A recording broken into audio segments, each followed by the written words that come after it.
Welcome to this explainer. We're diving straight into the strategic playbook for C-suite executives and IT directors who are navigating the human elements of infrastructure transformation. Look, moving from VMware Cloud Foundation to a physical infrastructure, it's not just a hardware project. It is a massive shift in how your people actually work. Right off the bat, we need to shift our mindset. Training is absolutely not a post-migration afterthought. It's the fundamental engine that's going to dictate whether your migration succeeds or fails. As this quote hits right on the head, a training plan without milestones is just a wish list. You simply cannot leave your team's readiness to chance.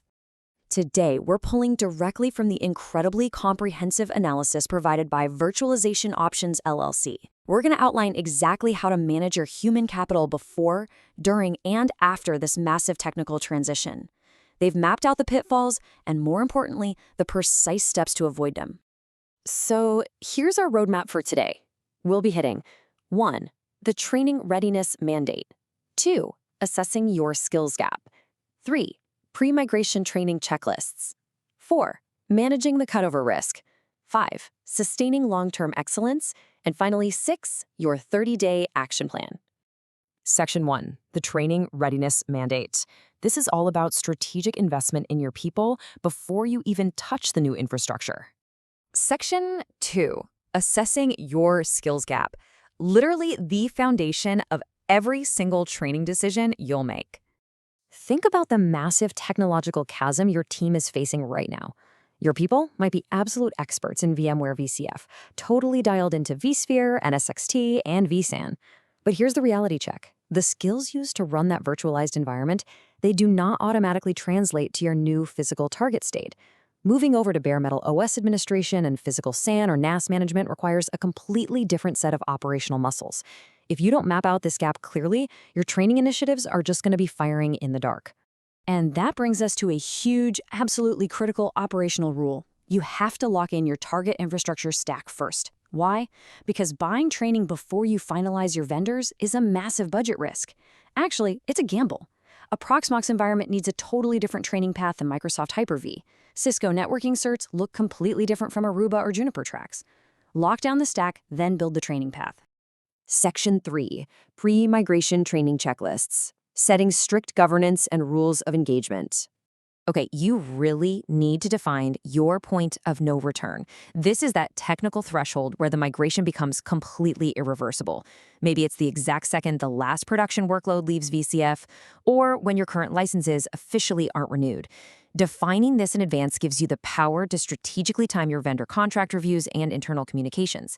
You definitely want to avoid premature disclosure to vendors, which can trigger unexpected audits, and you want to keep unnecessary noise and anxiety away from teams that don't need to be in the loop quite yet. Before you move a single workload, you've got to enforce these mandatory pre-migration requirements. Ambiguity will kill your momentum, so set up a strict RACI model for training: who's responsible, accountable, consulted, and informed. No phase of this migration should start without a manager's official sign-off on prerequisite training. And I love this one. Require a first VM boot competency sign-off. Before an engineer does unsupervised work, they must successfully boot a production VM and get signed off. It builds real operational confidence in a safe, gated way. Section 4, managing the cutover risk. Leading your team through training under fire. Now we hit the cutover. The stakes are incredibly high here, and this is where the risk of engineers defaulting back to familiar but incorrect patterns under pressure goes through the roof. Technical performance during a cutover is completely inseparable from human resilience. You need a daily war room, you need to monitor for burnout, and you've got to communicate daily wins to keep morale up. But the biggest thing? Reframe supervised mistakes. If an engineer makes a config error during a supervised window, that is not a failure. It is a vital learning moment that ultimately makes the new infrastructure safer. That learning culture has to extend right into your incident response. When a P1 or P2 incident strikes, your team needs to follow this strict flow. The incident happens, they resolve it using the runbooks, but step 3, that's where the magic happens. A mandatory 15-minute debrief. That quick huddle is arguably the single most effective training event of the entire project. Why? Because whatever they just learned gets immediately fed back into living runbooks in step 4, making sure no shift engineer ever makes that same mistake twice. Section 5, sustaining long-term excellence. Keeping that momentum going after the applause stops. Listen, the cutover is not the finish line. The companies that truly protect their migration investment transition instantly from migration mode to continuous learning. Run that skills inventory survey again post-migration. See what knowledge genuinely stuck and where the gaps are. And you want to laser focus on operational risk here. Dig into storage performance tuning, network redundancy, and hypervisor high availability, because those are the specific gaps that will cause a catastrophic outage down the road.